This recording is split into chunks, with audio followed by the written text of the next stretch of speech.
Good evening. I'd like to call the City Council of the City of San Bruno to order for its regular City Council meeting of June 9th, 2009. We'd like to begin by thanking the San Bruno Garden Club for the floral arrangements they've presented for this evening's meeting. If we could have roll call, please. Councilmember O'Connell. Here. Vice Mayor Ruane. Here. Mayor Franzella. Here. Councilmember Medina. Here. And Councilmember Ibarra is absent this evening with notice he had a conflict. And if I could ask Councilmember Medina to lead us in the Pledge of Allegiance, please. I pledge allegiance to the flag of the United States of America and to the republic for which it stands, one nation, under God, indivisible, with liberty and justice for all. This evening, and I'm sure a number of you are here for that, we're recognizing participants in the Earth Day poster contest that was sponsored by San Bruno Garbage Company in cooperation with the Public Works Department of the City of San Bruno. And this time, let me introduce Tammy Del Benny, who's the recycling coordinator for the garbage company. Say a few words about the program. Thank you, Honorable Mayor and Council. On behalf of San Bruno Garbage, I would like to thank you for this opportunity to recognize the students here tonight in the San Bruno Park School District who participated in an Earth Day poster contest sponsored by San Bruno Garbage Company and again in collaboration with the City of San Bruno. The idea for the Earth Day poster contest came about after our San Bruno Garbage Company General Manager Mario Puccinelli and I met with Clara Fabry, Public Services Director, to talk about, amongst other things, ways to prevent litter prevention or promote litter prevention in San Bruno. So along with placing information in our newsletter and the city's Focus newsletter and doing PSAs on San Bruno Cable, we thought an Earth Day themed poster contest would be a great way to engage the children and have them help us educate others about litter prevention. Before we recognize the students tonight, I would like to say thank you to some other folks that helped make tonight possible. Our city clerk, Carol Bonner, and Vicki Hache, the deputy city clerk, for their help with tonight, and Jennifer Schapona from the Public Works Department. And I also want to thank Pam Robertson with the San Bruno Park School District, who was an essential part of collaborating and getting the schools to participate, which I am pleased to say every school in the district participated in this poster contest. We offered it to the 4th, 5th, and 6th graders, and every school sent posters in, so that's pretty terrific. And then also our office manager, Kirsten Pinocchi, who put together these earth-friendly, environmentally friendly prizes for the winners, so really was a collaboration. So, well, I guess without further ado, I would like to invite you, Mayor Franzella, to come down and do the honors.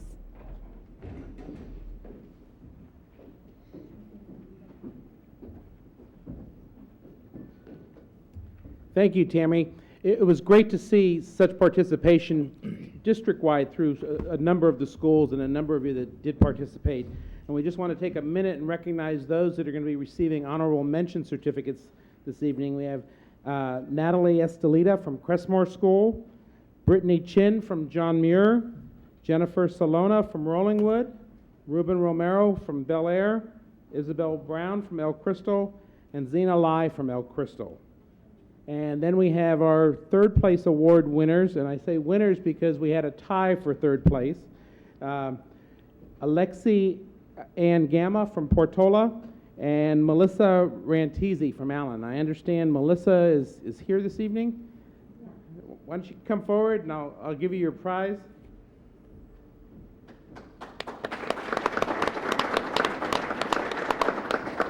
There's a ribbon in here, but a whole box of goodies, including a gift card at Barnes & Noble and some other prizes. So congratulations to you. Okay?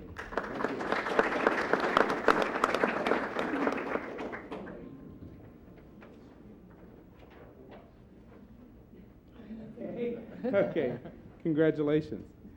And our second place winner from Rollingwood School is Cheyenne Singh. And I understand Cheyenne couldn't be with us this evening. And first place is Alexandria Amataga from Bel Air, and I understand she also couldn't be here, but congratulations to all of you who are here, and for each of you that did participate, we do have a water bottle for you and a certificate that you'll pick up, and they'll have it coordinated for you right outside here as we continue on with our meeting. So congratulations, and thank you for participating.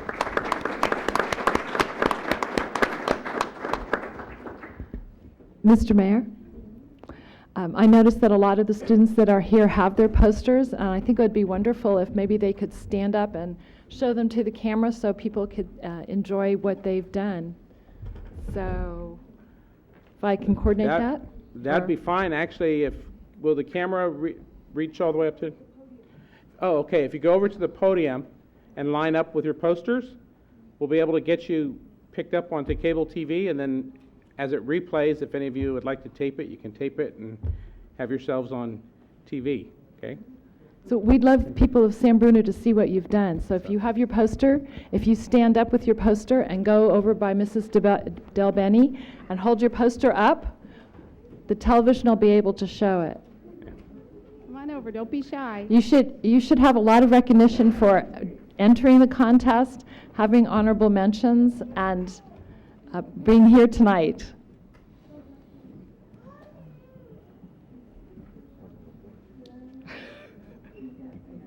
Good question.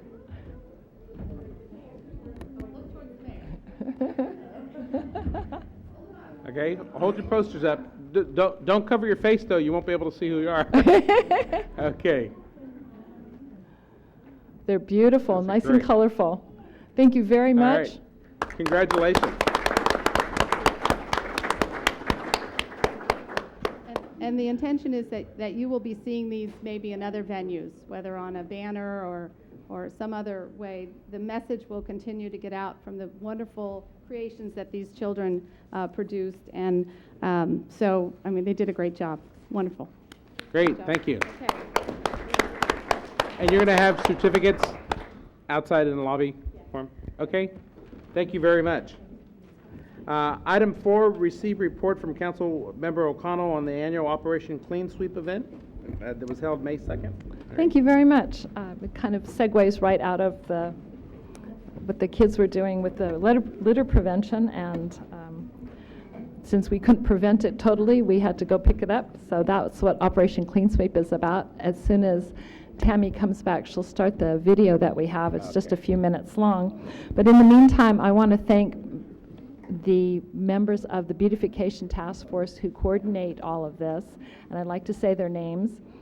Joan Burrell, Sally Calvert, Melanie Tobin, Tammy Delbenny, Sandy Headley, Carolyn Livingood, and Bridget Lopez. All these people are members of the Beautification Task Force, and they work long hours to get this all coordinated, to make sure it runs smoothly at the day of the event, to get people out where they need to be, to get them in, to get the equipment out, to get the food on the table. All those things happen because of these people, so I'd like to thank them very much for their continued support of this program. I'd also like to thank some businesses. Starbucks of the avenues on San Mateo Avenue, this is the first time they participated, so they donated the coffee this year.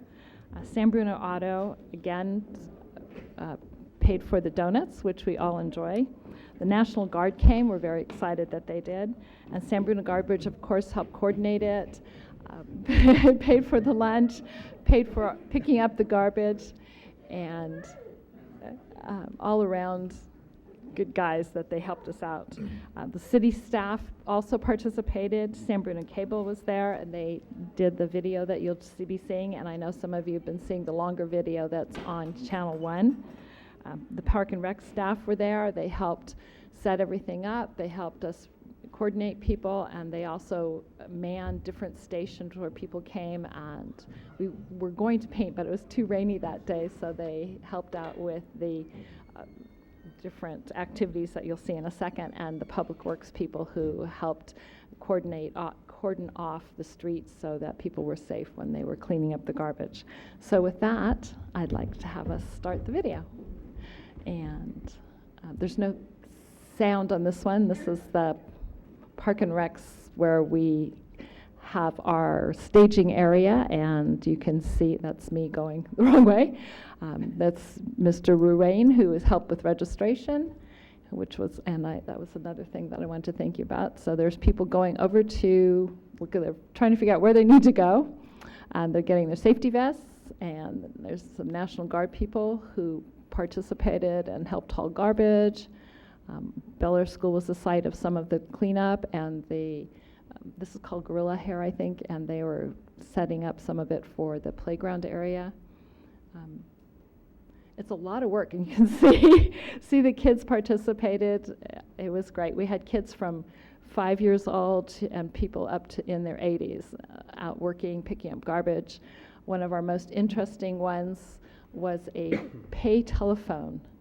The post, the telephone, somebody found it and dragged it up, and San Bruno Garbage picked it up and hauled it away for us. So the statistics that will be there at the end about how much garbage we actually did pick up. We also had the people picking up recyclables, so we didn't throw them away. This is on Sneath Lane, and people went everywhere in San Bruno. We had the Boy Scouts, we had the Cub Scouts, we had different organizations that come every year. It was marvelous. And you can see they're recycling that one. That one goes in the clear one. And there's the Boy Scouts.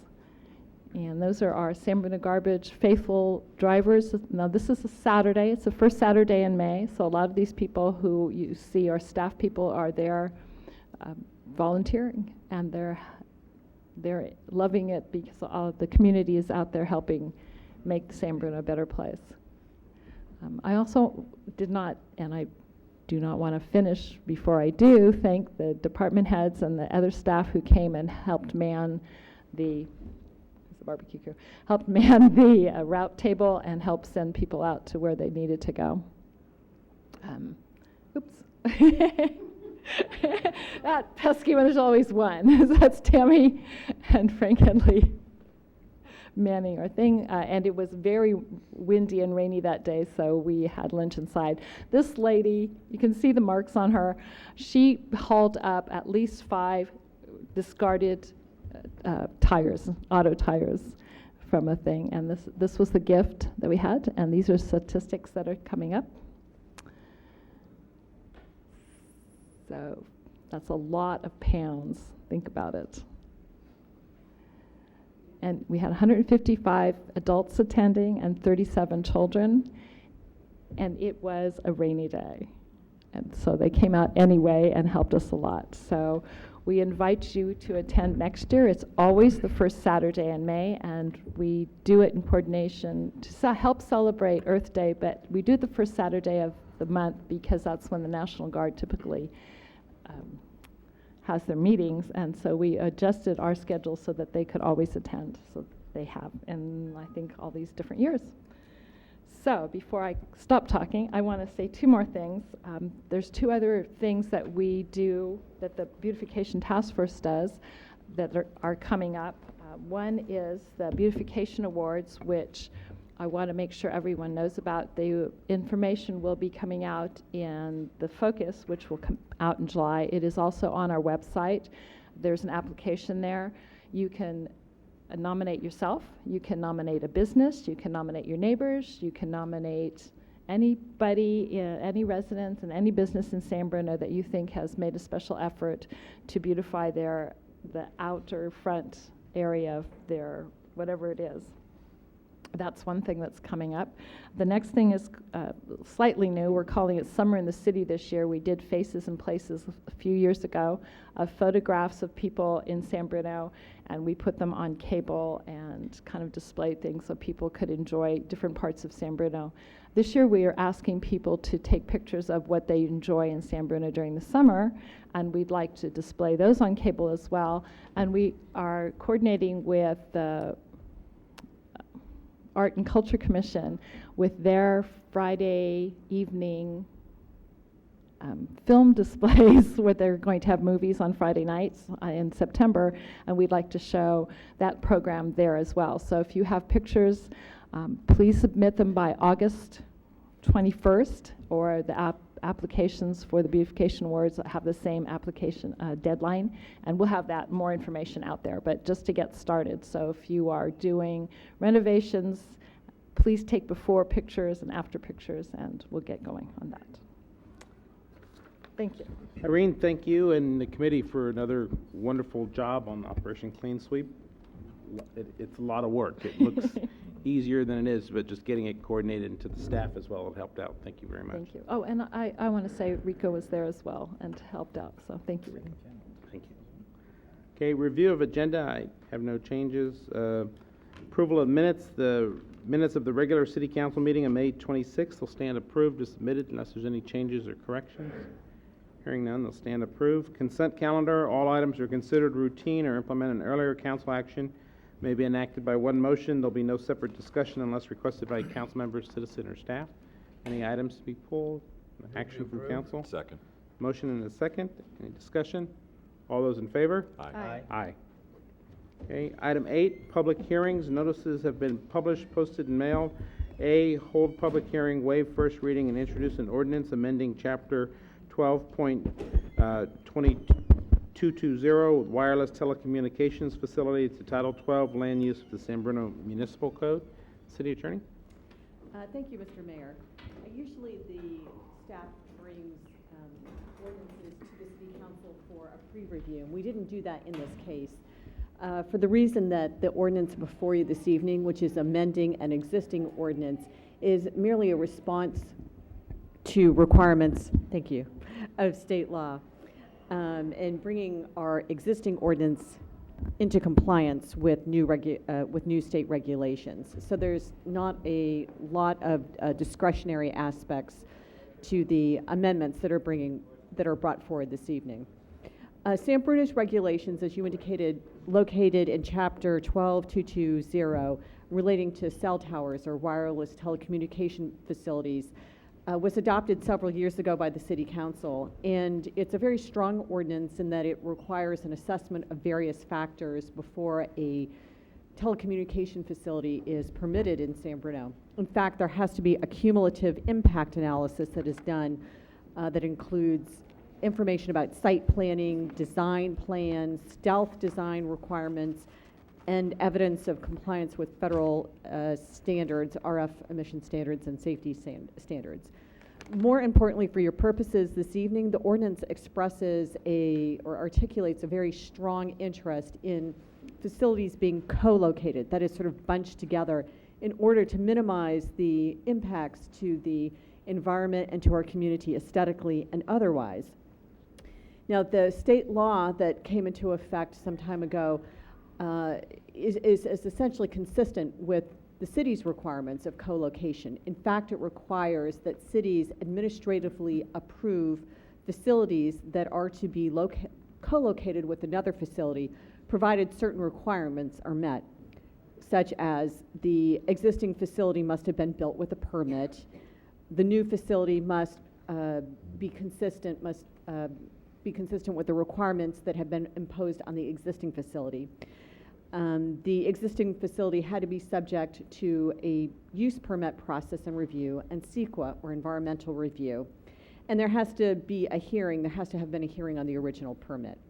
So the amendments that are before you this evening make those adjustments that are required by state law, as I've just outlined.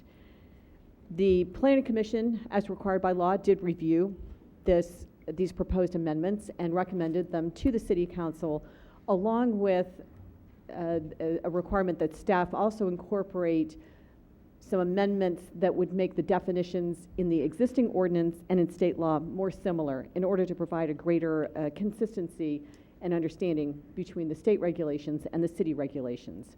In addition to that, there are a few other minor wording adjustments that I'd like to make, which would include in section 040D3, just clarifying that the applicant has to agree in writing that the way that the facility will be operated will be consistent with existing requirements, and make a few other minor changes, if you'll allow me to make those, that will create a greater clarity in the ordinance and assist in effectuating the purposes of this regulatory scheme that the city has previously adopted. At this time, are there any questions from the City Council? Questions from council? Okay. This is a public hearing. Any member of the public wanting to address the council on this issue? John Barrelier, North San Anselmo, San Bruno. A few meetings ago, I asked John, for- excuse me, Yes. I just asked you to put, there you go. Okay. Perfect. A few meetings ago, I asked for those city employees making more than 20% of their salaries in overtime. And you gave me the reasons for the overtime. I went home and pondered it. and- John, I just have to stop you. We're on a public hearing. This isn't public comment. This is Okay. specifically Oh. having to do with the wireless Oh, okay. telecommunication changes. Okay. I'll call you back up Thank you. when it's time. Thank you. Anyone else wishing to address the council on this issue? Okay. This is a public hearing. If we close the public hearing, be precluded from speaking. Seeing no one, is there a motion to close the public hearing? So moved. Second. Motion is second. Any discussion? All those in favor? Aye. Aye. Okay. On the ordinance, any discussion or action from council? Mr. Chair, motion to waive the first reading. Second. Motion is second. Discussion? All those in favor? Aye. Aye. Mr. Chair, I'd like to introduce the ordinance for adoption. Roll call, please. Vice Mayor Ruane. Aye. Councilmember Medina. Aye. Councilmember O'Connell. Aye. Mayor Franzella. Aye. Item B, hold public hearing and adopt resolution amending master fee schedule for 2009, 2010, and establishing fees for municipal services. And Administrative Services Director, Mr. Leary.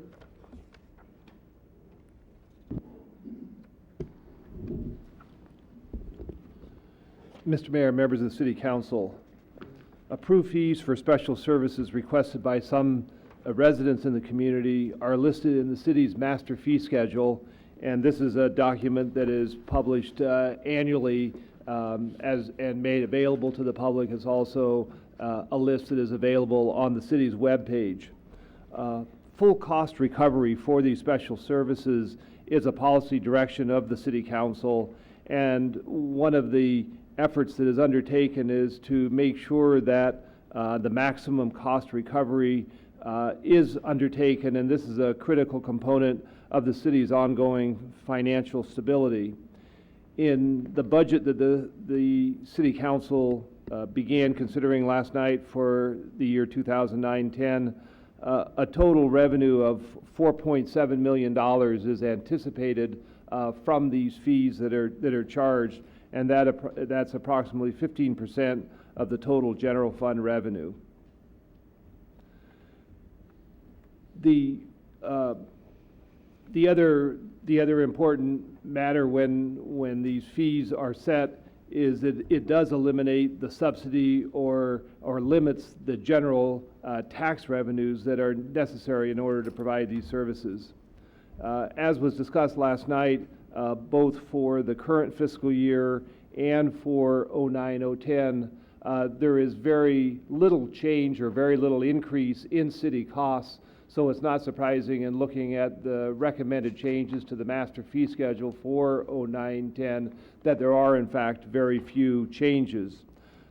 These are all provided in the agenda packet. The specific pages and only the pages from the master fee schedule that have changes in them are included in the packet. I just wanted to comment on a couple of the changes that are proposed, and then would be glad to answer questions about these or any of the other changes. First, would just like to mention that there is a change, an increase from $1.25 to $1.50 for the PEG, or the local origination charge, that would impact both cable television and AT&T to the extent that they provide video services here in San Bruno. That is the first change in the local origination charge in 10 years. A second change in the police department is the fee that is charged for storage vehicle release. This is an increase to cover some higher city costs and to establish a comparable fee as is charged by other San Mateo County cities. The non-residential rate for picnic area rentals has been just adjusted to conform to the general schedule that the residential charge is half of the non-residential charge, and there were changes simply to correct and to make sure that structure was in place for all the picnic rental fees. The Community Service Department has also included the Rotary Pavilion as an additional rental location for the first time, and there is a fee established for that. At the same time, there's actually a reduction in the aquatic fees related to lap swim and the water aerobics, because the overall period for those activities to be provided has been shortened, and so proportionally the cost for those programs has been adjusted in order to reflect that shorter period. Finally, I did want to mention that the field user fee is being adjusted from the current $8.25 to $10. This was first adjusted, or most recently adjusted by council action in 2008, at which time the council directed that there be a two-step adjustment over 2 years. So this is the second of those adjustments from the $8.25 to $10. With that, I'd be glad to answer any questions about what I specifically mentioned or any other changes that are proposed. Any questions of staff? Through the chair. Councilmember Medina? Through your report, you've answered just about all my questions, so thank you for that. The one question I had was, under the Parks and Recreation, do those fees, are they, with the exception obviously of the field user fee, are those reviewed by the Park and Rec Commission for their recommendations and review before coming to us? I know for a fact that the field users fee was reviewed. Yeah, with the exception of that, because yeah, that's already from '08. Maybe if I could get a confirmation.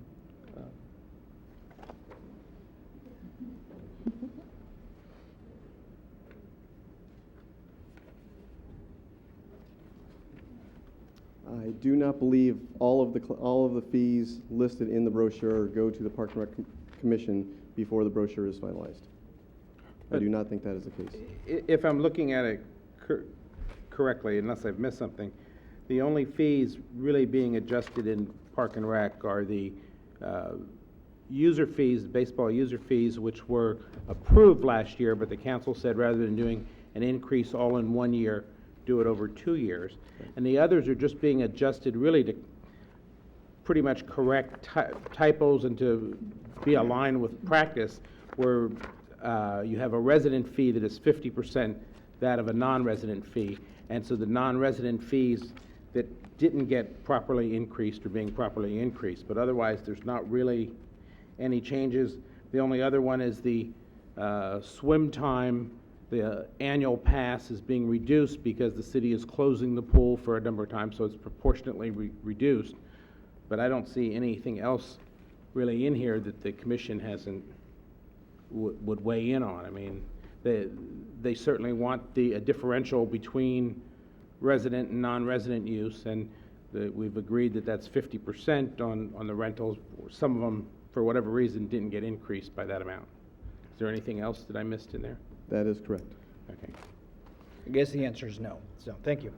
Any other comments from council? Okay, this is a public hearing. Any member of the public wanting to address the council on this? Seeing none, if the public hearing is closed, you'll be precluded from speaking on this item. Seeing no one, is there a motion to close the public hearing? So move. Second. Motion and second. Any discussion? All those in favor? Aye. Council discussion or action from council?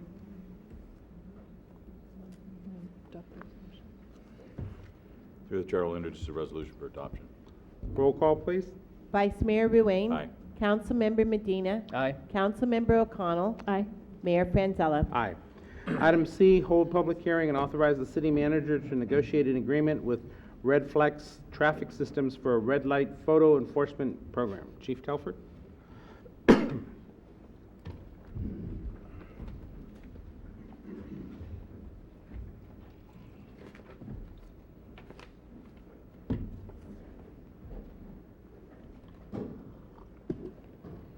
Good evening, Honorable Mayor and members of the City Council.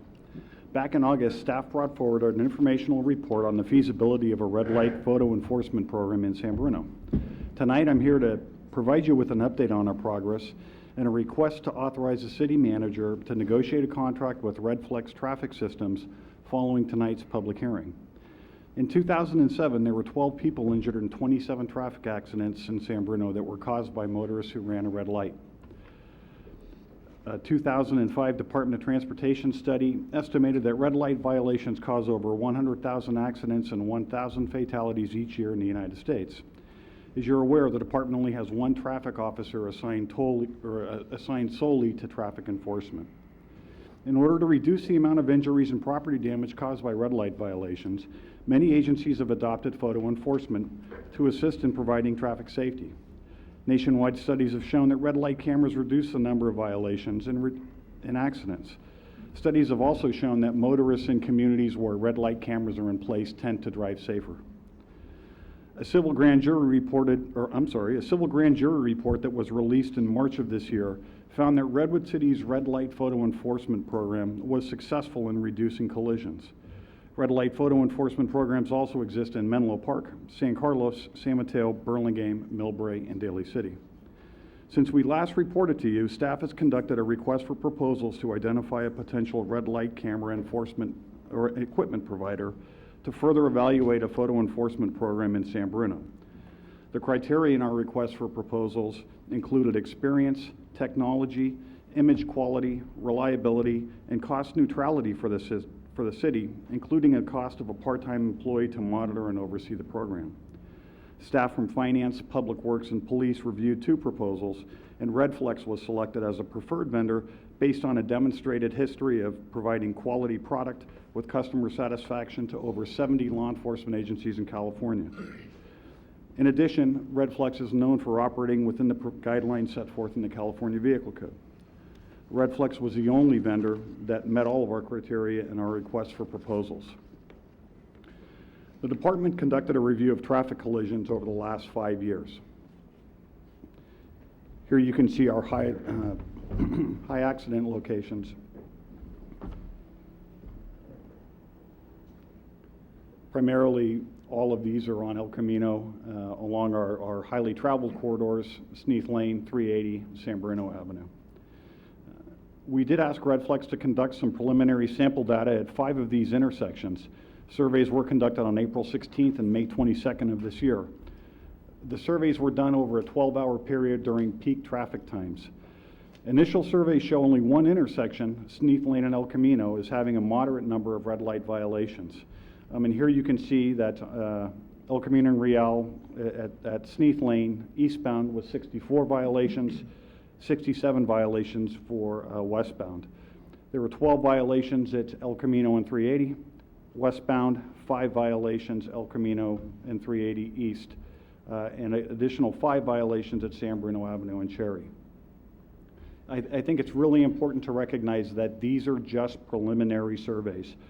And Redflex is also advising that additional surveys would be needed in order to determine if it's feasible and if we have a prosecutable number of violations at a selected intersection. It's also important to recognize that these violations that you see at El Camino and Sneath Lane, the majority of those, 90% of them are right turn violations. The difficulty with right turn violations is they may not be prosecutable. It depends on where the speed, the vehicle position in the intersection, and the roadway configuration. The remaining intersections, as I said, did not show a significant number of red light violations during the sample period that was sufficient for Redflex to offer cost neutrality. Staff was advised that Redflex typically likes to see straight through or left turn violations when guaranteeing cost neutrality. These types of violations are less subjective when compared to right turn on red light offenses. Right turn on red lights are more subjective, as we will show you in just a second. And we do have some sample footage. The first violation is going to be a low speed, and you'll see it right here where that vehicle slows, and it's the white vehicle in the second to the right-hand turn lane, slows and goes through the intersection. We don't know the speed of this vehicle, so I can't tell you if that would be a violation or not. And as we further progress through our slideshow, you'll be able to understand why that may not be readily apparent. The next violation you're going to see is at a greater speed. This one is, you'll look for a blue vehicle, and you'll see it just goes right through the intersection. It's a failure to stop. That's a clear-cut violation. There's no question about it. I would have the officer issue the violation for that red light violation.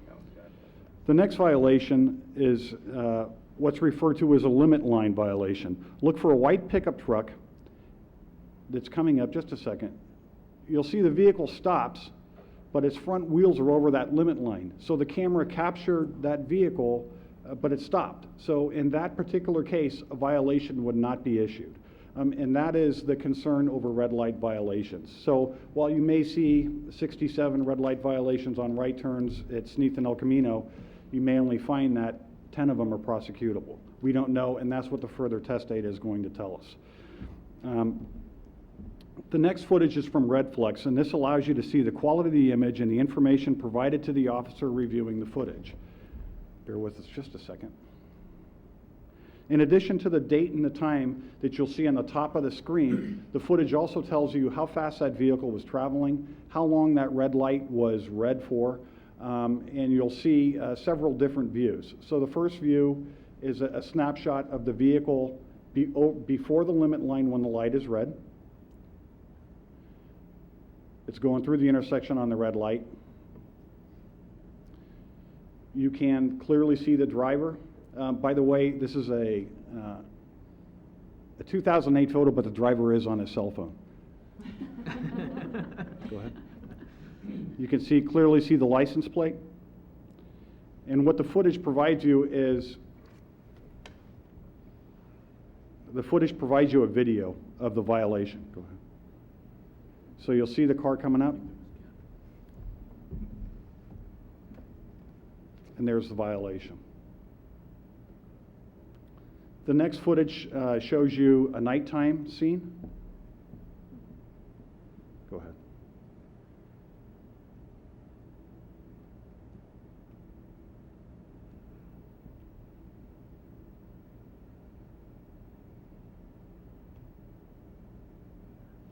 And again, clearly a violation. We also asked in our request for proposals to provide us all different type of weather conditions. Here you see a rain condition.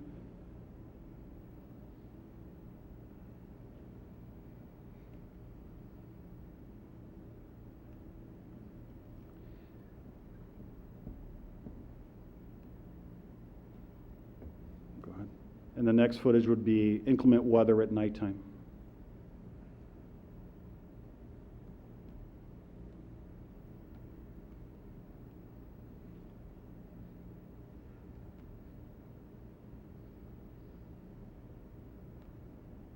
And you'll notice the pedestrians going across the street that had to wait for the vehicle to run the red light. Here you show where there is a glare, but again, as you can clearly see, there is an identifiable driver and an identifiable license plate to issue the citation.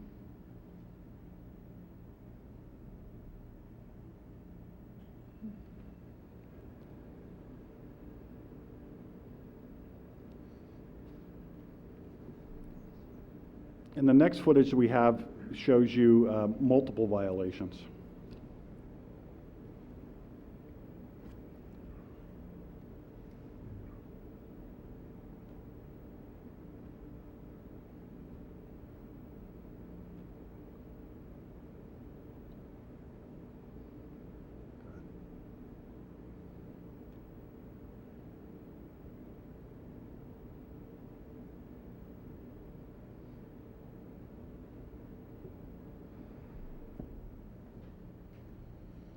And finally, we'll show you one more multiple violation, and unfortunately, we'll get back to our presentation.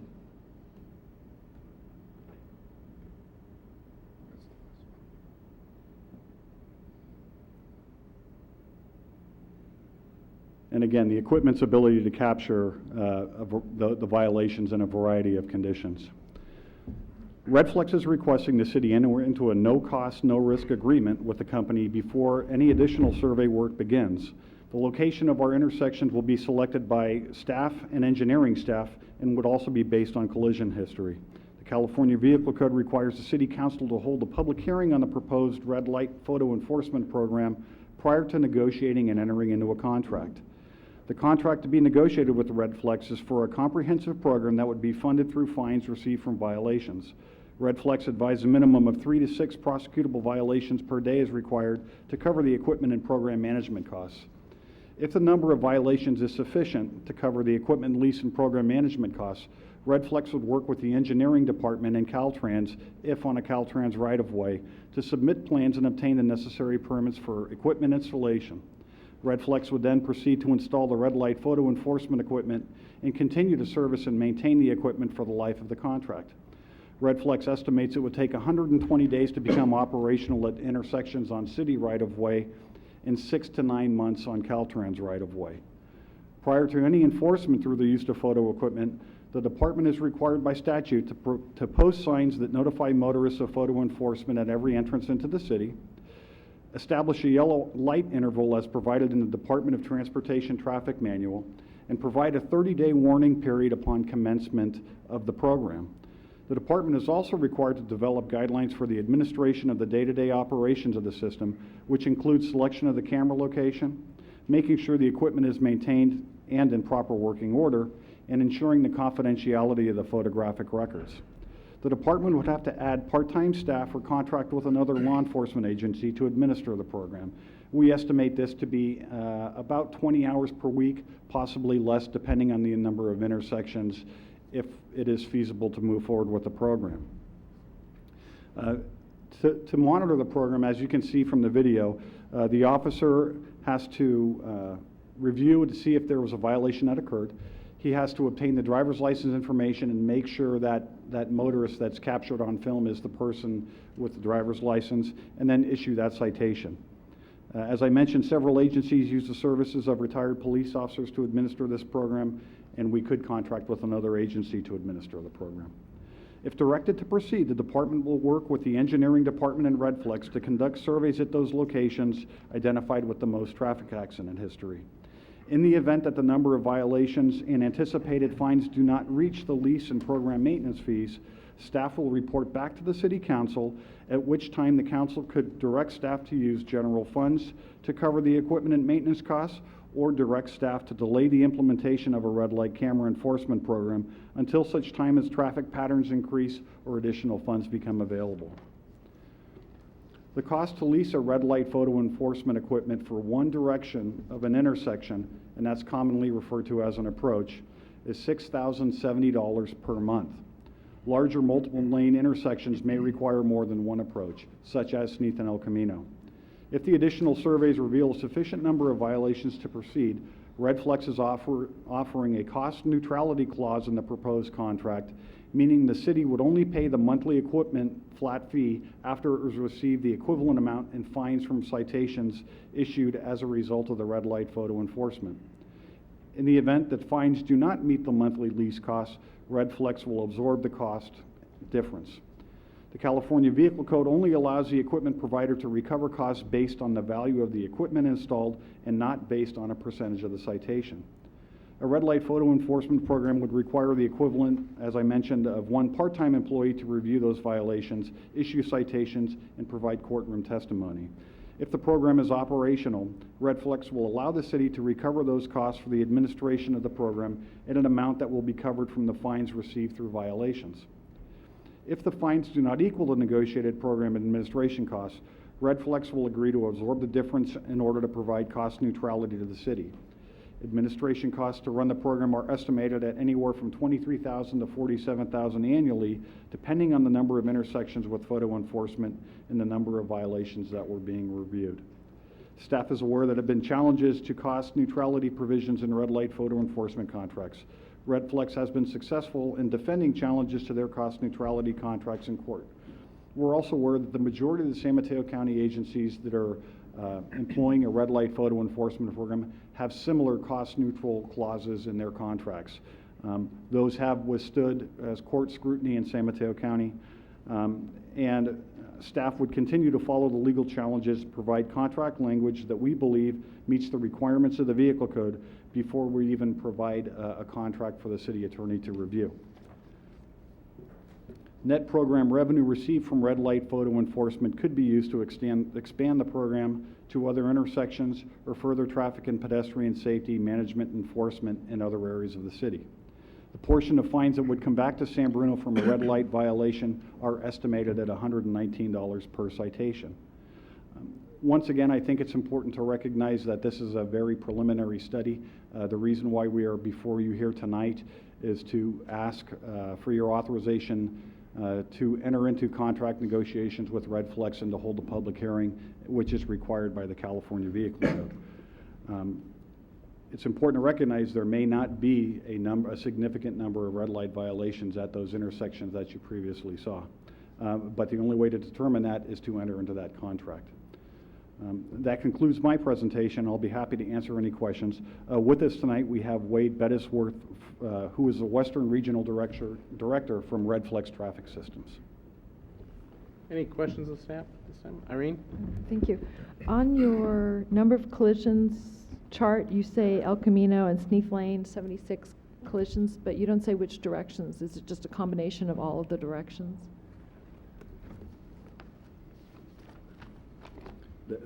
The violations for El Camino Real at Sneath Lane going eastbound was 64.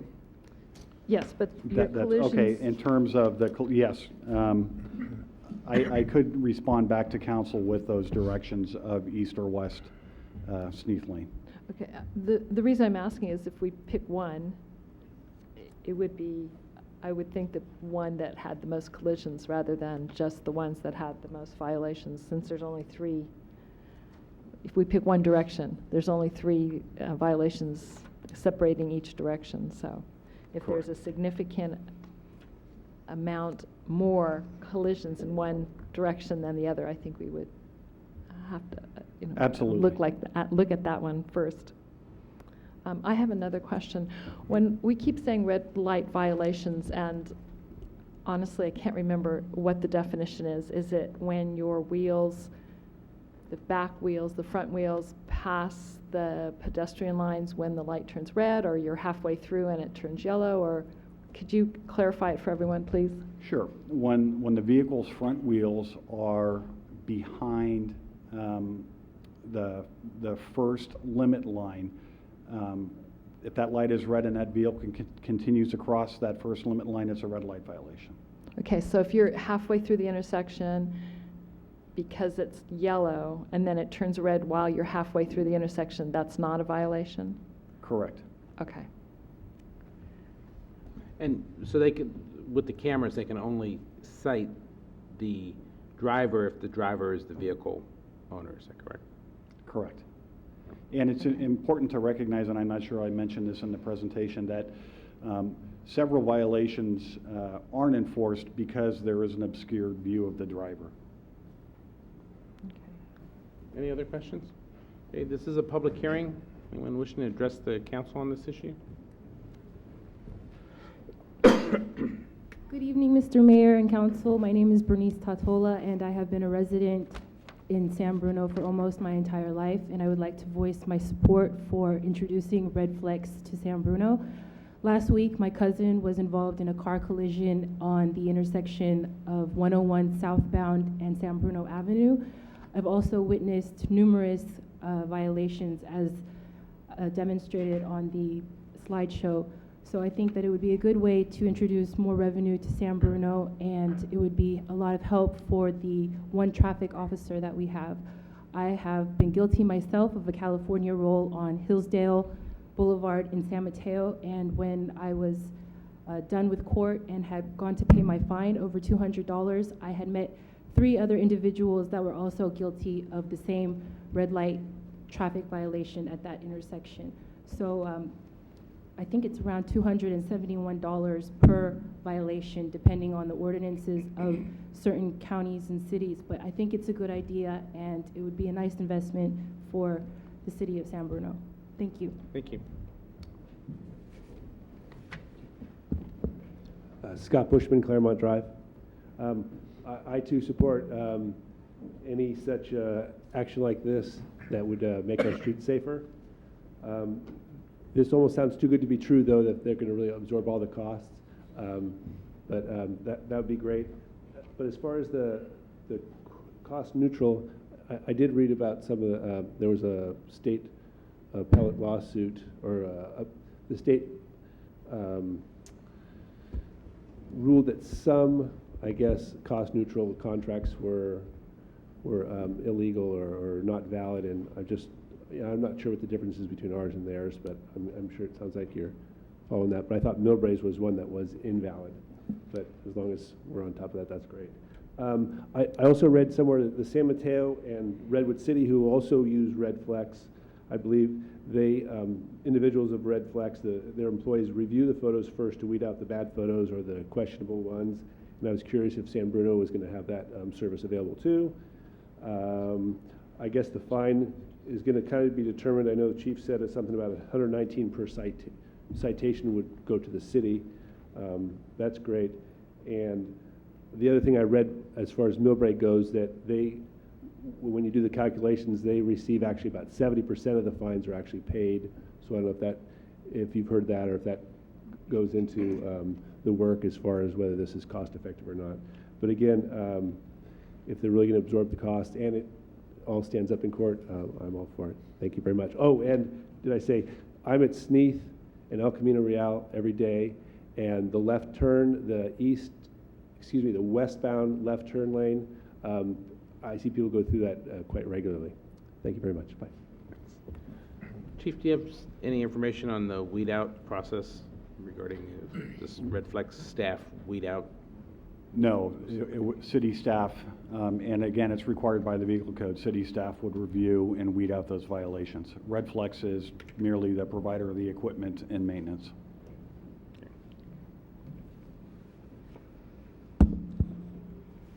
Tim Kelly, Oak Avenue. I discussed this with a son-in-law who is a reserve police officer in San Mateo. And after the conversation, I would heartily endorse what you're proposing to do. I asked him, did the program in San Mateo have the effect of reducing the number of citable violations? And he said it did. I do have a couple of questions.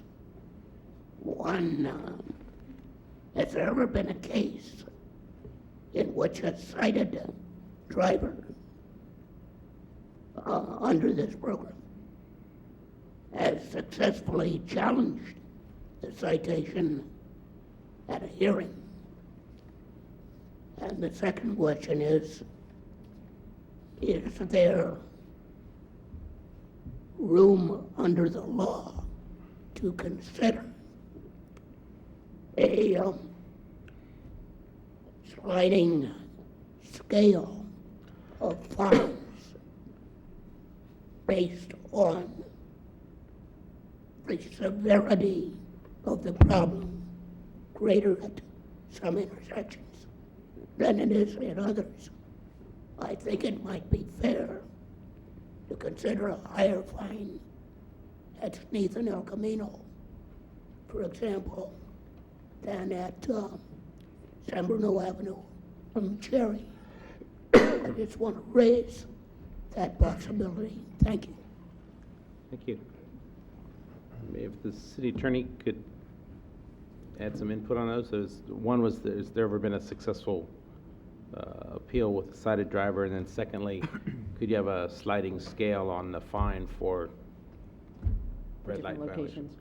Well, first, let me address the issue this way, is that there's, legally, the city can engage in a contract to allow this type of enforcement.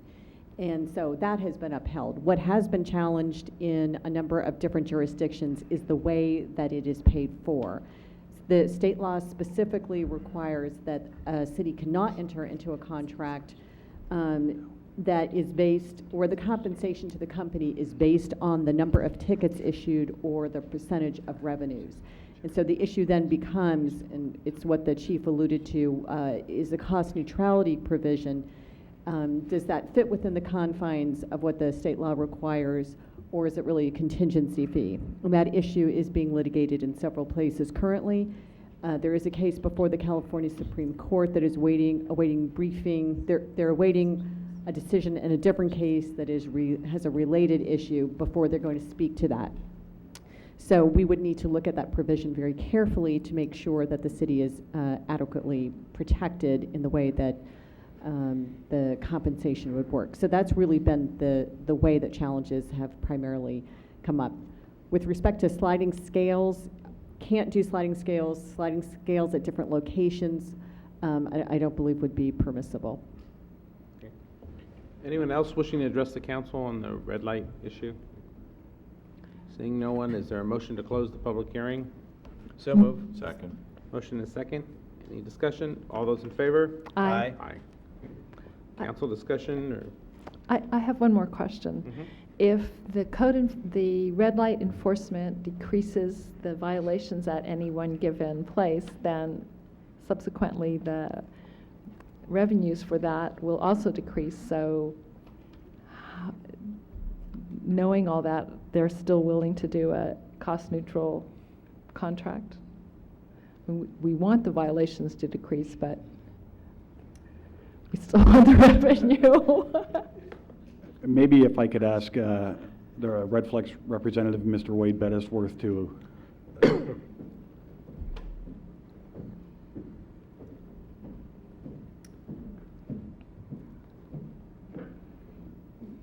Honorable Mayor, Council, City staff, as well as the residents of San Bruno. My name is Wade Bettisworth. I'm with Red Flex Traffic Systems. Thank you for the opportunity to discuss this topic with you this evening. In terms of the question on the viability of an intersection, first of all, when we look at certain intersections within the community, we obviously want to be very careful in terms of selecting ones that are going to have enough violations to justify installing the equipment. So there's a variety of things that we do. We will conduct a video survey, which is typically done over a 12-hour time frame, which we will monitor the number of violations for left-hand turns, straight throughs, and rights. And we've done that on a preliminary basis here within the city. And also to support that, we also will collect data from the city. There's about 12 items of data that we ask for. Would be anything from average daily traffic count to approach speed, to 85th percentile speed, to percent of big rigs, a number of factors that have been determined to be drivers of red light violations.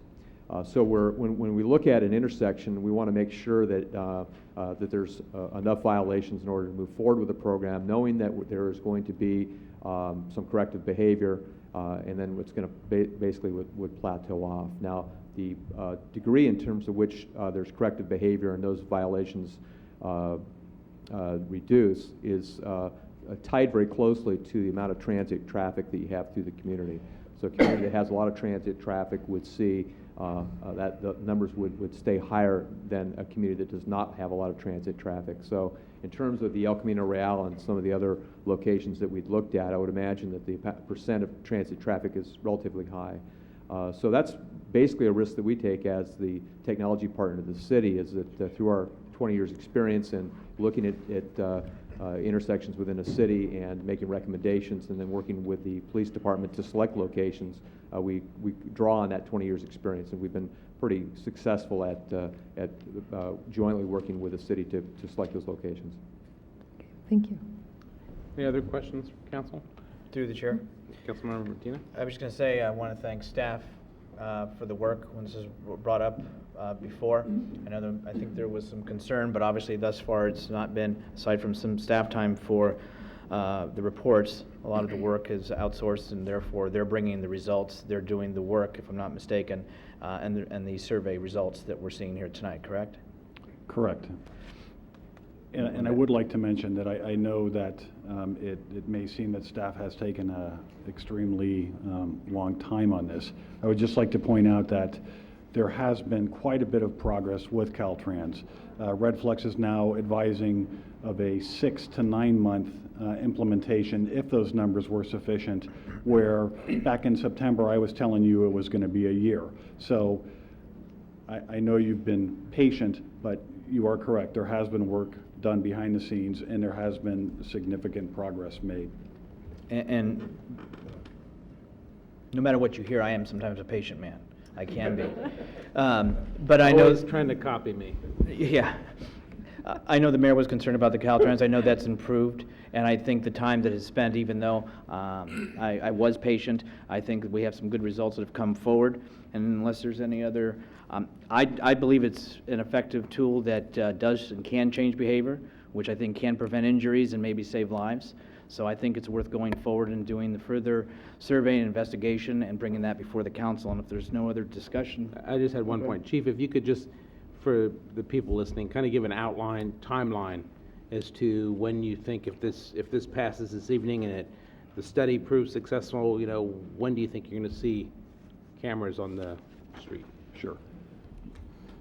To move forward with the proposal in the contract and get additional survey data, 30 to 60 days. To implement a red light enforcement program on a non-Caltrans street, estimated at 120 days. To put cameras up and have them operational on a Caltrans right-of-way, 6 months to 9 months. Okay. And the majority of the streets that were identified, or intersections that were identified, I think all but 2, were on Caltrans right-of-ways between El Camino and Skyline Boulevard, Interstate 280, and... You're correct. So, okay. Any action from council? I'll make a motion that we authorize the city manager to negotiate an agreement. Second? Motion and a second. Discussion? All those in favor? Aye. Item 9, public comment. Items not on the agenda. It's this council's policy to refer matters raised in this forum to staff for investigation and/or action where appropriate. The Brown Act prohibits council from discussing or acting upon any matter not agendized pursuant to state law. John.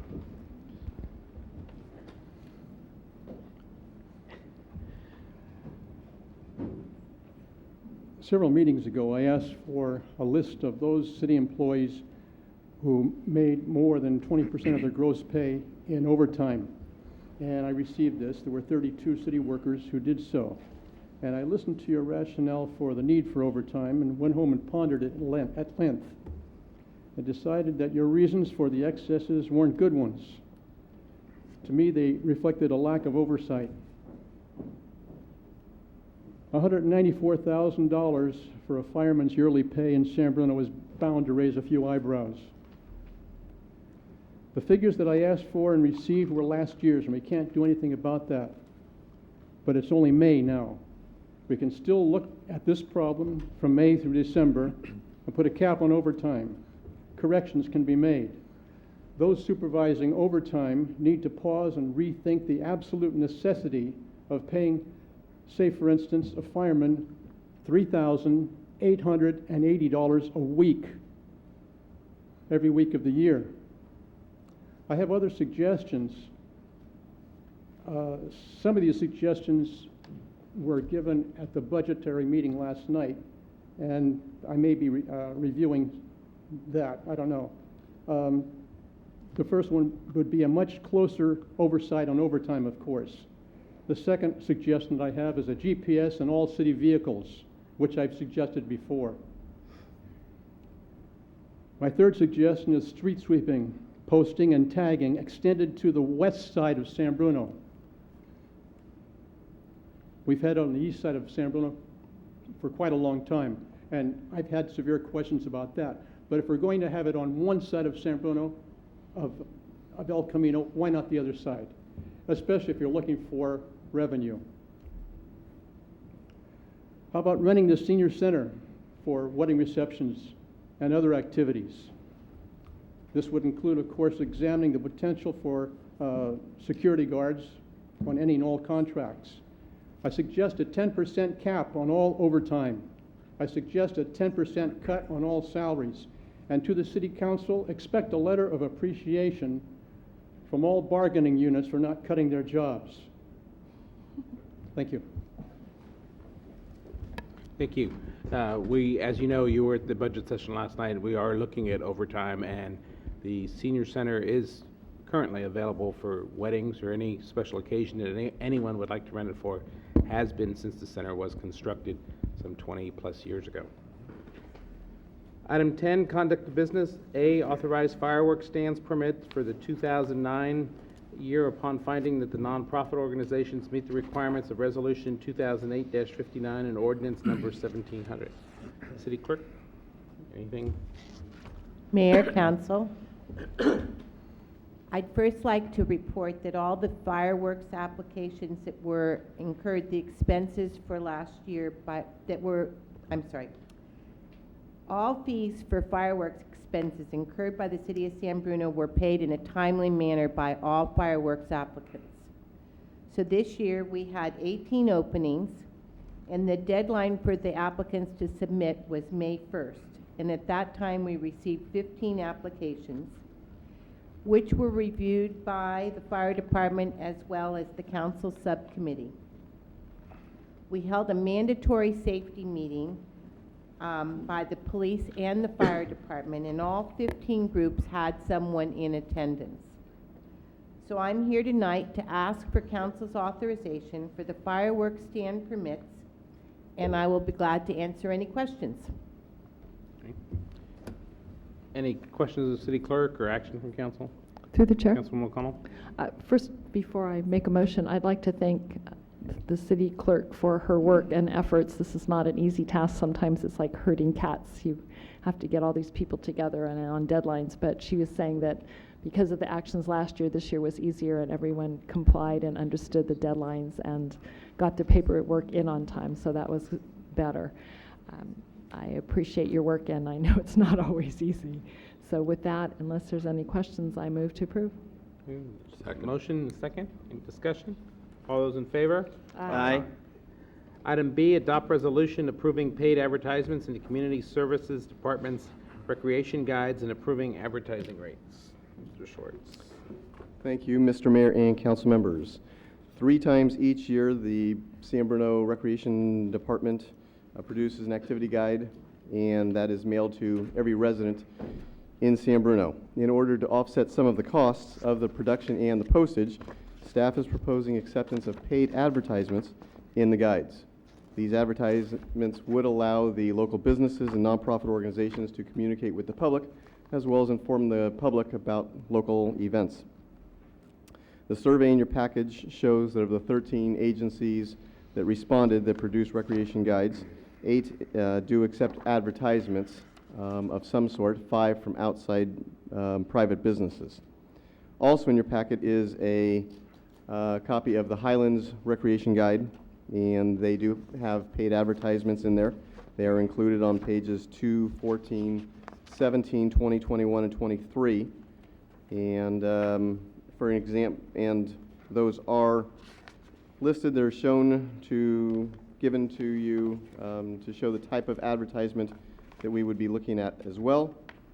In April, the Park and Recreation Commission reviewed the proposal, also saw copies of the Highlands Guide. Their recommendation, their unanimous recommendation to the council was to approve the guides with 2 caveats, one being to continue as Highlands does, the notation that these are paid advertisements, so that the public is well aware that that is not a city-sponsored thing, but something that an advertiser put in. The other caveat would be that we would not accept advertisement of tobacco or alcohol products, as there's many activities in the guide for children, and children would be looking through to see what activities they can take. Based on the Commission's recommendations, staff created the Recreation Guide advertising policy that is also in your packet. And that allows for paid advertisements by organizations and businesses engaged in educational, cultural, intellectual, and charitable activities in San Bruno, and prohibits the advertising of tobacco, alcohol products, programs and competitions with services offered by the Community Services Department, campaign materials for elections and memberships for religious or political tracts, solicitation for membership, pornography, solicitation of criminal activity, and depiction of graphic violence. Based upon the survey results, looking at the demographics of those communities as well as in comparing it to San Bruno's, staff would be estimating a $5,000 annually in revenues to offset both the production and the postage of the guides. And I would be happy to answer any questions you may have. Questions from council? Through the chair. Councilwoman O'Connell? It may be covered under the part that says engaged in educational, culture, intellectual, or the other, but like the 4-H and the Boy Scouts, Girl Scouts do solicit membership. So I don't know if we want to change the wording for that or just ignore it and put it up in the top. And if council wishes, we can allow the solicitation for membership for our San Bruno-based nonprofit organizations. That I would recommend that if that's. I just had one other question. I mean, how are you going to determine if a business is engaged in educational, cultural, intellectual, or charitable activities? The San Bruno businesses, base businesses, I think it's more of a question of looking at the prohibitions of the type of advertising that they're doing. They are educating the public as to their business, and I think as long as it's not the tobacco, alcohol, the pornography, the criminal activity, I think they would be accepted, normal business practices. Something like a real estate, like in the brochure here, there's one, I believe, from Caldwell Banker that I saw. There's one from Realty World, Healthy Smile from a dentist. I think all of those would be acceptable types of businesses. And I don't have an objection to those. It just doesn't seem to, if one was to read that it's a business that must be engaged in educational, cultural, intellectual, or charitable activities, I don't know how you can place a dentist or a realtor or other things in that category. It just seems like it's real limiting to what you're attempting to do. And I think we can just eliminate that portion and just focus on the prohibitions.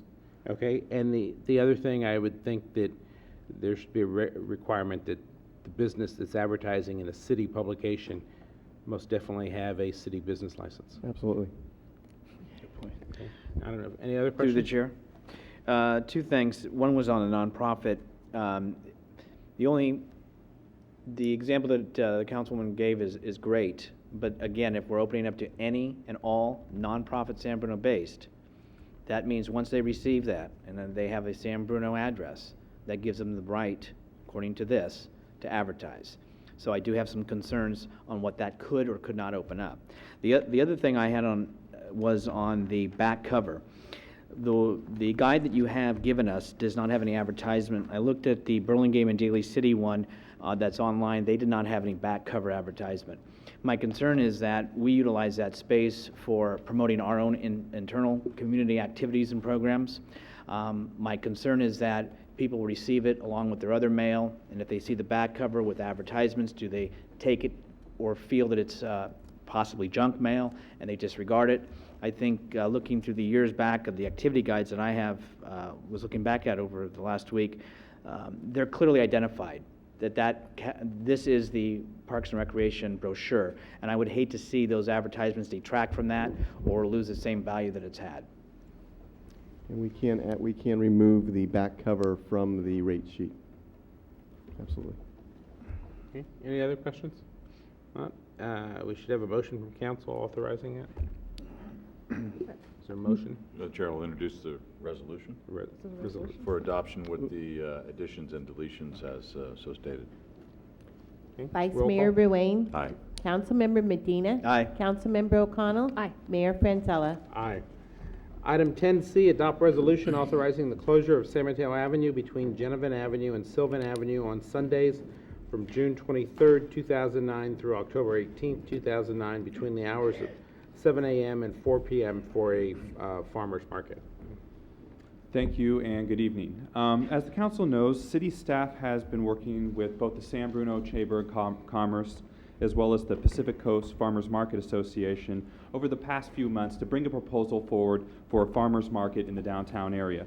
And because of the area selected for the farmers market, council action is required for a street closure. In this case, we're also requesting that council provide direction on the conditions related to the encroachment permits that would also have to be issued for this market. In this case, the San Bruno Chamber of Commerce is here, is representing as the applicant as well as the sponsor of this event, and Pacific Coast Farmers Market is going to be the event operator.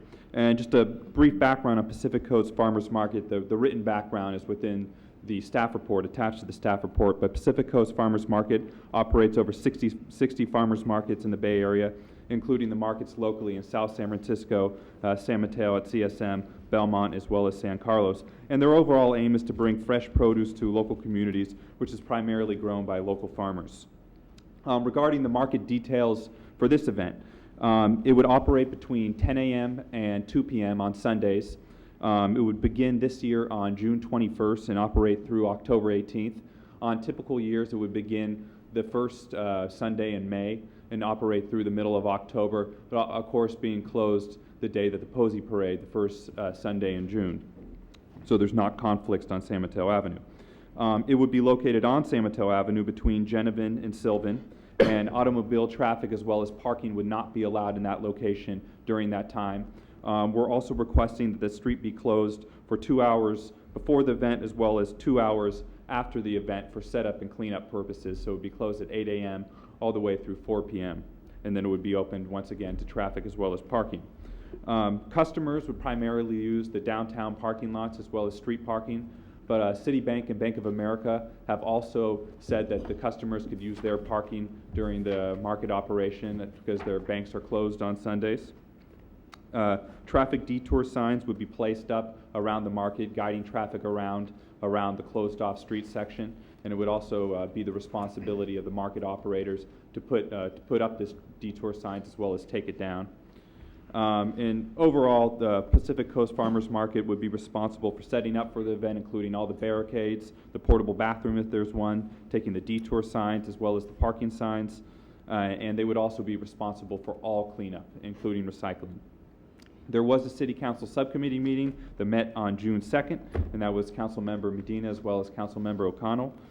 There were a few suggestions made. The first one was one that everyone agreed with and thought it was a great idea. Was the market was originally proposed for 9 a.m. to 1 p.m. Because of different religious facilities that get out during that time, as well as a respect for the residential neighborhood that's surrounded. The subcommittee recommended that time be shifted up an hour to 10 a.m. to 2 p.m. So that carries forward with this recommendation now and is reflected in the attached conditions of approval.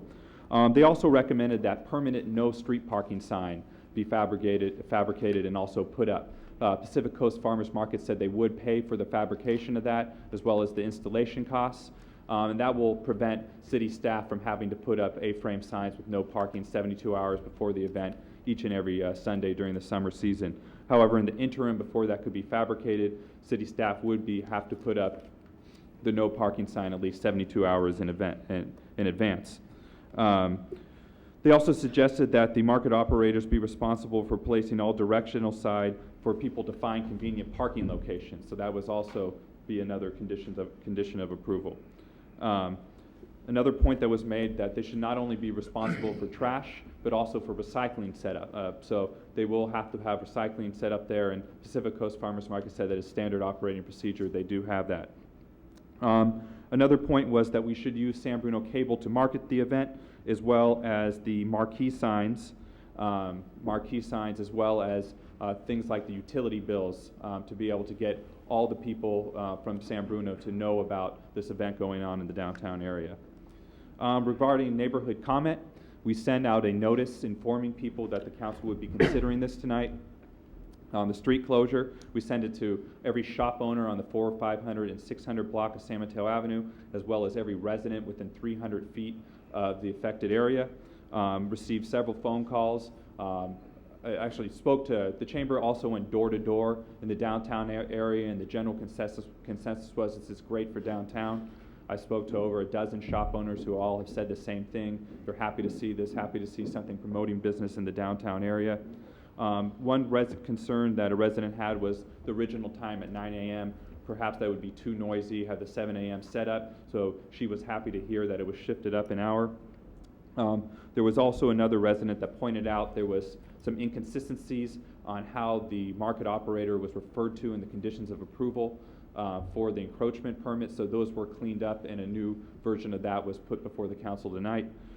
There was also several questions from one citizen, and one of which was, hey, what is the cost really going to be to city staff? And there would be some city staff time spent on that, and that's noted in the staff report, but it would be especially important during the early times. And I've spoken to other cities, and they said in the beginning, the first few weeks, there is some city staff time involved, both in the promotion end and the operation end, as we coordinate with the market operators. But as people get used to the event and used to the operation, the amount of city time subsides, and there really isn't that much city staff time involved. It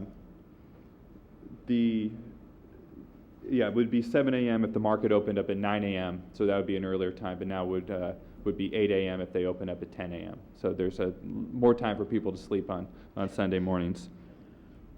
Regarding the fiscal impact, the Chamber is the sponsor. They're contributing $15,000 to the market within the first 2 years, so there's no direct contribution. However, as mentioned, there will be some staff time spent. The market will have to pay a business license tax based on gross estimated receipts. The reason many of the shop owners are happy is that they feel that it will increase business, and we also feel that there will be a modest increase in sales tax associated with this as more people come to the downtown or are aware of downtown businesses and perhaps come back later to shop. And finally, the next step, there are several permits that they'll have to apply for. The first and the main permit is the encroachment permit, and attached to the staff report are the encroachment permit conditions of approval. For any cooked food or prepared food, they will have to have a food vendor's permit. They will have to have amplified music permit. As mentioned in the description, there will be musicians playing, a band playing on the first day, and individual musicians played on further events, and they all have to be in compliance with our noise ordinance. And finally, for the musicians or anyone else who needs electricity, there will be a need to be an electrical permit. So I could take any questions at this time. Any questions from council? Through the chair. Aaron, what other cities does the Pacific Coast Farmers Market work in San Mateo County? Do you know? I'm sorry. What other cities in San Mateo County do they operate? They operate, I know of, in South City, in San Mateo, in Belmont, San Carlos, and I believe some south of there, but those are the ones I'm aware of. Okay. In Daly City. Daly City. All right. Any questions from council? Anyone wishing to address the council? Mr. Eckel? Robert Rico, 7th Avenue. One, I want to compliment Aaron and all his staff. I did read the staff report that was online, and it seemed like all the departments, the fire department, the police department, the public works, everybody put their needed requirements in. This last weekend, I happened to stop by the farmers market in South San Francisco, run by these same people. And my wife and I had a concern that there was an electrical cord that was coming out to the gentleman playing his guitar or whatever that wasn't taped over. The market had a booth. We talked to the gal. She says, I'll take care of it right away. I figured we'd walk away and she would stay there. Immediately she got up and she went over with her tape and cleaned up the situation. So by having, as I believe it points out in the report, that the farmers market is supposed to have someone on site all the time, she showed what I would hope to see there, that they were right on things, and one, were concerned, and two, took the appropriate action. I see it as positive overall, so I hope that we can tweak it where it needs to be tweaked if it hasn't already been, and look at it as a benefit to downtown. Thank you. Thank you.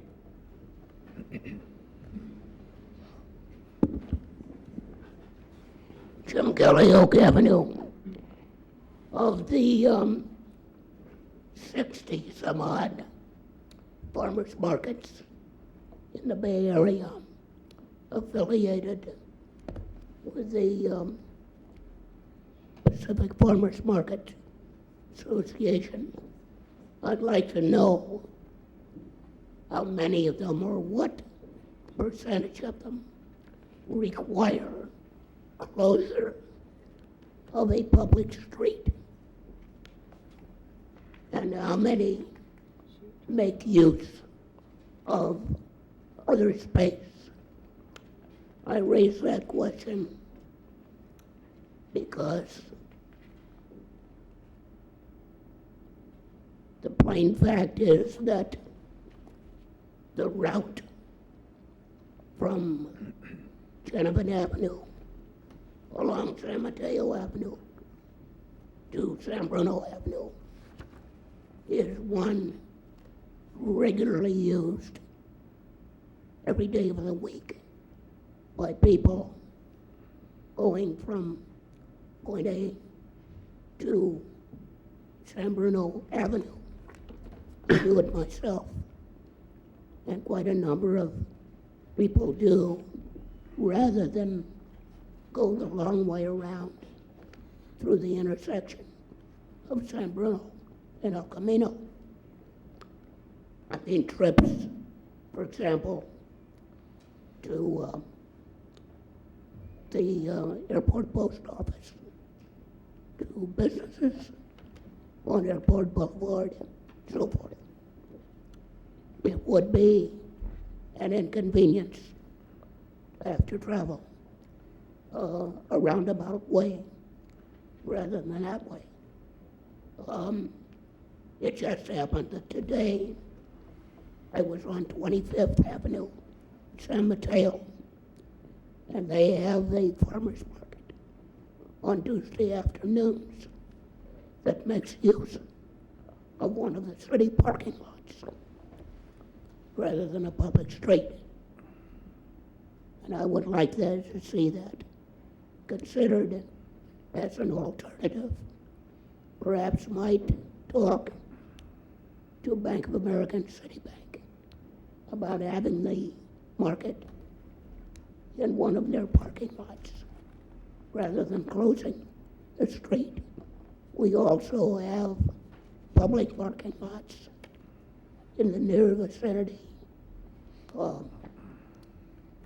at the end of Cypress Lane, and I believe in other locations. So I would encourage you to do that. I don't think a street should, especially a well-used street, should be closed for a reason like this when there are viable alternatives. Thank you. Thank you. We don't have an exact number of how many streets are closed for farmers markets, but there are a number throughout the Bay Area. The city of Campbell closes blocks of their downtown, and they have a very successful weekly event.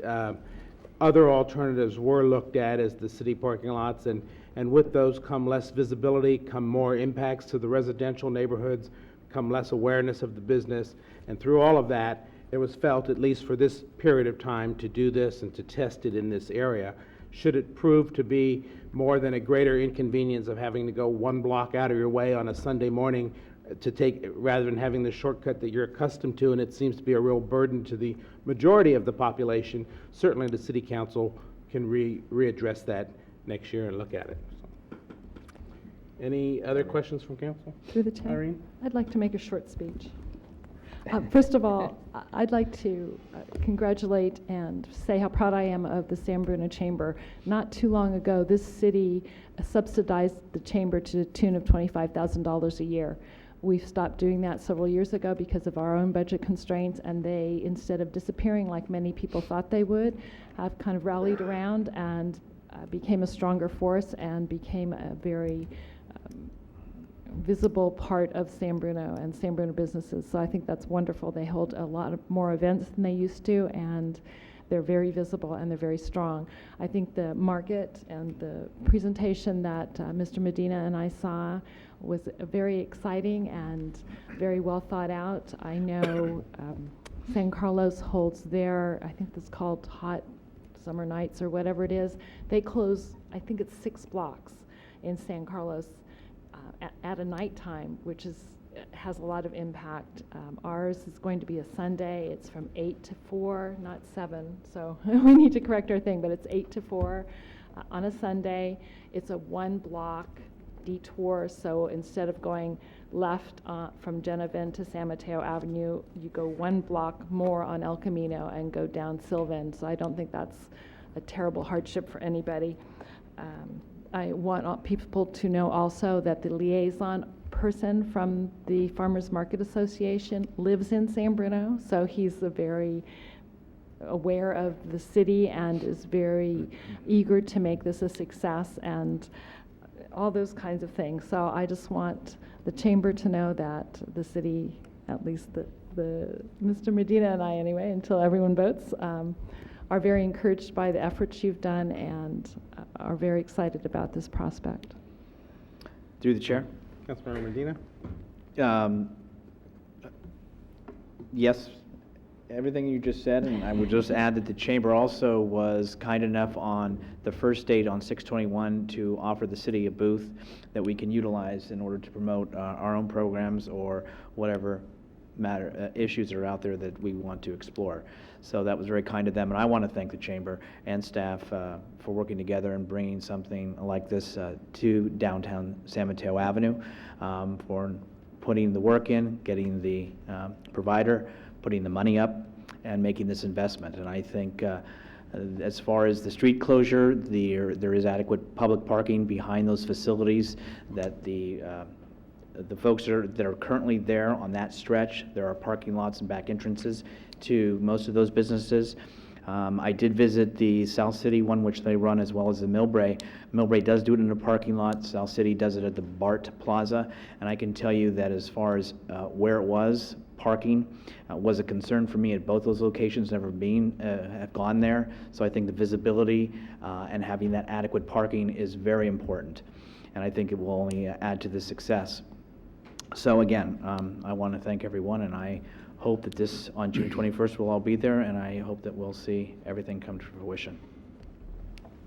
Any other comments or action from council? Through the chair, I'd like to introduce the resolution. I'd also like to say congratulations to the chamber. It's a lot of hard work, and you've done it over the years. And if the subcommittee gets free lettuce or grapes, I want some. I'd like to introduce the resolution for adoption, the hours from 8 a.m. to 4 p.m. And staff want to add something? The resolution is actually correct. It should be 7 a.m. because that will give it an hour to actually tow any cars that are in that area for the market to set up at 8 a.m. So the resolution is actually correct. Okay, Sorry. 7 a.m. to 4 p.m. Oh, and actually, we'd also like to add one condition of approval brought to me by the city attorney. The farmers market should defend and hold harmless city and provide insurance in the amount and the form approved by the city attorney, naming the city as additionally insured. With the addition of the insurance requirements. Okay, roll call, please. Vice Mayor Ruane. Aye. Councilmember Medina. Aye. Councilmember O'Connell. Aye. Mayor Franzella. Aye. Mr. Mayor, just final, also, I did the other Sunday go down, and there are at least 50 businesses that are open at that point at downtown San Mateo Avenue. So there are plenty of businesses to visit, to shop at, to eat at. So it can start there as far as some coffee and shopping and end with maybe a meal or something else. Item 11, reports of commission, boards, and committees. There are none. Item 12, comments from council members. I have one. Councilmember Irene? Thank you. When we were doing the water and sewer water rates, we received several comments from people both for and against the increase in rates. And there was one person who wrote, and this is apropos to what I said earlier, they said, I would like to suggest a beautification award based on the amount of water not used to maintain yards, landscaping with drought-tolerant California native plants that welcome birds, etc. I just want to remind people that we do have that award. It's the Xeriscaping, my mind just went blank, the Xeriscaping Award, and if you plant your garden so that it uses native plants and is drought tolerant, please let us know. We recognize those gardens and do award the ones that are the best, first three. Anyway, I just wanted people to know that. Thank you. Item 13, closed session. The city council will be going into closed session on 4 matters. The first two are closed session with legal counsel to provide direction regarding potential litigation pursuant to Government Code Section 54956.9B1. Another closed session with legal counsel to provide direction regarding whether to initiate litigation, Government Code Section 54956.9C1, and closed session to provide direction to legal counsel regarding pending litigation in Lynn versus the City of San Bruno et al., San Mateo County Superior Court case, civil number 478318, pursuant to California Government Code Section 54956.9A. There will be no reportable items to come from that meeting, and we will adjourn from there to the next actually to the next budget session that will be held on Tuesday, June 16th, here at the San Bruno Senior Center. And before we do that, I'd just like to have a moment of silence in memory of Father Rene Gomez, who served as the pastor of St. Bruno's Church for a number of years and affected and helped a number of people in this community who passed away. Father Gomez had retired from St. Bruno's in 2007, and he passed away yesterday at the age of 75 years old. So if we could have a moment of silence.